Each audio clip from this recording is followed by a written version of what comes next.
السلام عليكم ورحمة الله وبركاته. عرفتوا موضوع سفاح التجمع الخامس؟ تعالوا أقول لكم باختصار والمفيد.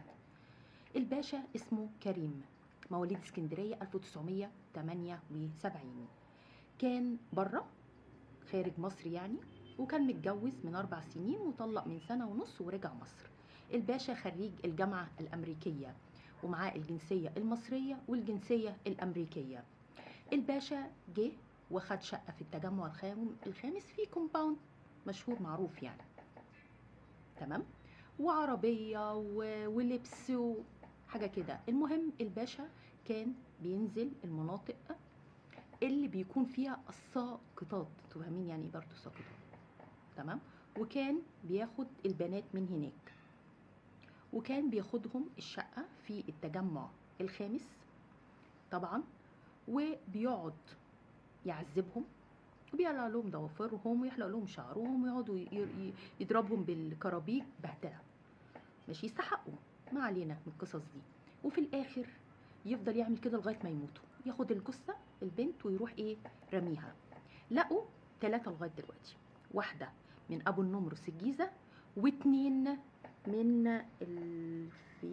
من الزاويه الحمراء، تمام. لقوا على طريق مصر الإسماعيلية، ولقوا على طريق مصر السويس، اوكي.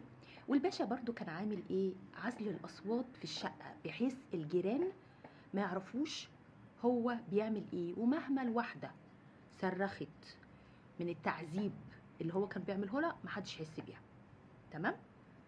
مش سكفاش بكده برضو، ما هو بقى مريض نفسي، راح عمل كمان، كان بيصورهم وهم بيعذبهم وهم بيقلع لهم ضوافرهم، بيحلق لهم شعرهم، بيضربهم بالكرباج، بيعمل بلاوي الدنيا فيهم.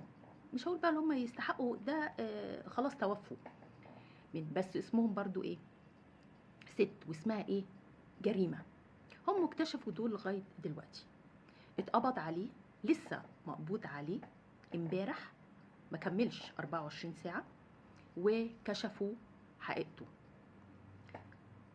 جامعة أمريكية ومع الجنسيتين وتعليم وفلوس، يبقى ده مرض نفسي. مش عايزة أقول إن الستات دي أو البنات دي تستاهل البهدلة، لأن رحمة الله عليهم خلاص توفوا، ولكن اللي يمشي صح يحتار عدوه فيه.